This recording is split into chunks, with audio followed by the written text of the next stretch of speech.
Hola, mi nombre es Sharon Suyapa Romero Campos y les seguiré hablando sobre los bordes convergentes. Los geólogos conocen al proceso de hundimiento como proceso de subducción o zona de subducción. Por lo tanto, al proceso convergente o al movimiento de las placas tectónicas, que son los movimientos convergentes, se le conocerá como zona de hundimiento o proceso de subducción. En un borde convergente en donde hay hundimiento, se recicla la litosfera oceánica en un proceso llamado extensión de la litosfera, en el mismo proceso de lo que son las tectónicas de placas. Estos, a su vez, son asociados con las fosas o con las trincheras oceánicas. El consumo de placas a lo largo del mundo se mantiene con el tiempo. Esto hace que la superficie oceánica se mantenga a lo largo del mundo y que nuestra superficie terrestre también se mantenga a lo largo del tiempo. ¿Cómo se da la formación de un movimiento de un borde convergente?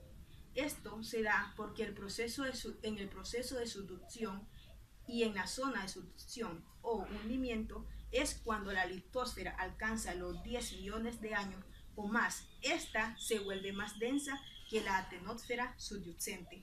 Por lo tanto, esta se hundirá bajo la atenosfera. A medida de que la litosfera se hunde, la atenosfera fluye abarcando su camino. Esto puede ser comparado o se puede dar un ejemplo de lo que es una ancla hundiéndose en el mar, en donde el agua fluye en el camino que el ancla va dejando.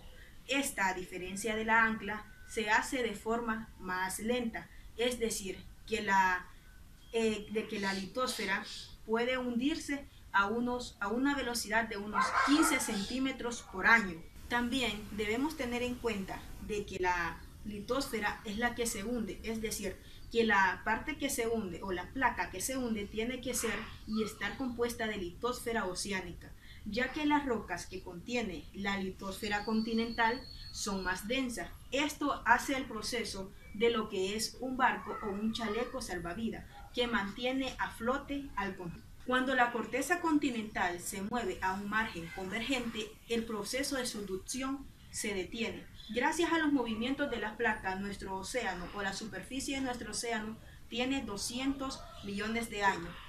Y debido al mismo movimiento, la superficie de nuestra Tierra tiene más tiempo, es decir, que consta de unos 3.800 millones de años.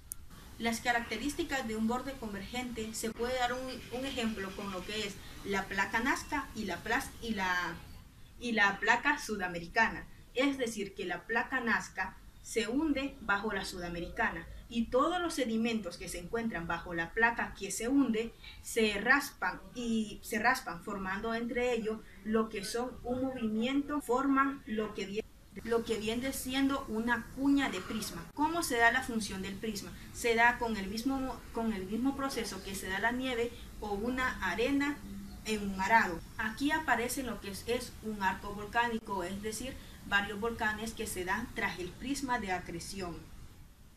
El magma que alimenta estos volcanes se da cuando la parte que se hunde llega a unos 150 kilómetros bajo la superficie terrestre. En este movimiento de las placas también podemos encontrar lo que es el proceso de abducción, que es lo contrario, es decir, que en este proceso la placa oceánica puede estar por encima de la placa continental. Esto no se ve en muchos casos, ya que la placa continental es más densa y la placa oceánica prefiere seguir el proceso de subducción.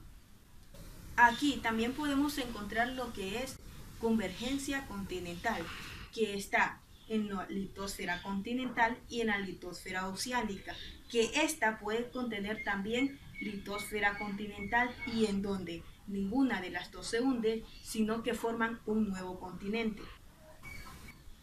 Esto también forma lo que son sedimentos, lo que vienen a ser volcanes y nuevas montañas.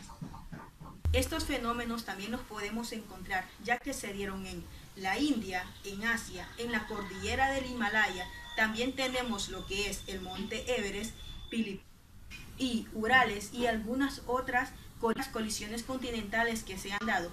En un resumen, la creación de volcanes, de cordilleras, de montes. Los bordes En los bordes convergentes encontramos tres tipos: continental-continental, oceánica-continental y oceánica-oceánica. La continental-continental es lo que le acabo de explicar, la creación de montaña. Oceánica-continental es cuando hay el proceso de subducción, y oceánica-oceánica es cuando se da la litosfera oceánica con litosfera oceánica.